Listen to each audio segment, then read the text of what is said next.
I have this wood round that measures 11.5 inches. And I'm going to start by misting some water on it and painting on top of that with some Wise Owl earth. Now this is a great option if you do not have any stain on hand. You just water down your paint, and while it's wet, I'm just going to take a paper towel and rub that in. And you can see that the wood grain begins to show through the paint, and you could spray water on as needed. Once that is fully dry, starting on the left side, I'm going to take some painter's tape and make 6 rows. In the areas that you see the smaller pieces of tape are just acting as spacers, I'm going to remove the second row of tape and paint that section with some Wise Owl Restoration. Now, of course, you could pick any colors of your choice. Paint products can be found at chalkitupfancy.com.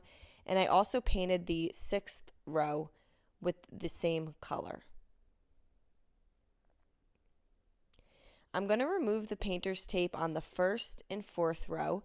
I found this flexible stencil at the Dollar Tree. It had all these really cute boho patterns on it, and I grabbed 2 of them. And I'm going to go to my 4th row and fill that column with the different boho designs. Now you can pick any 3 from each stencil that you want.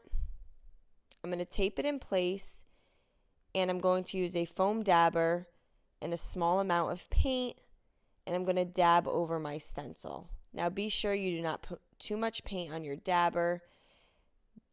You are going to dab very lightly.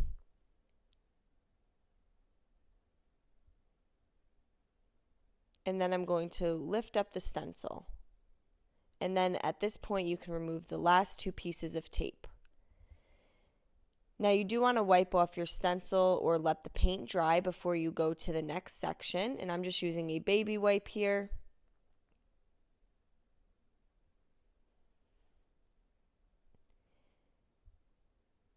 And then I'm going to lay the stencils back down on the first stained row.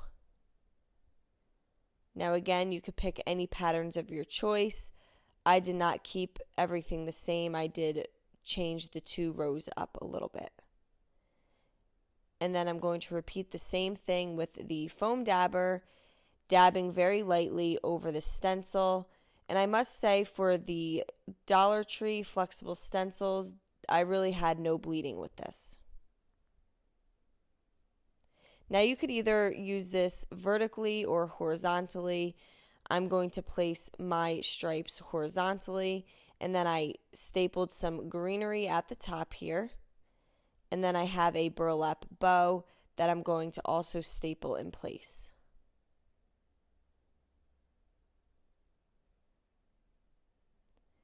I have this word home. I found this at Hobby Lobby, and I'm going to paint it in some Wise Owl Higgins Lake.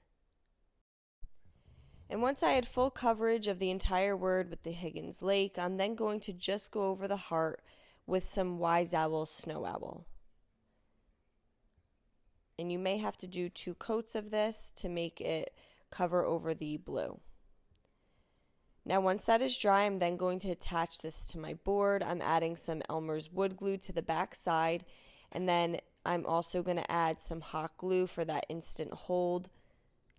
And I'm going to place it on the bottom portion of the board. And there you go. I hope you guys enjoyed this video. Paint products, tissue paper, transfers, and mesh stencils can all be found on our webpage at chalkitupfancy.com. And don't forget, you can also check out other tutorials over on our webpage. Have a great day.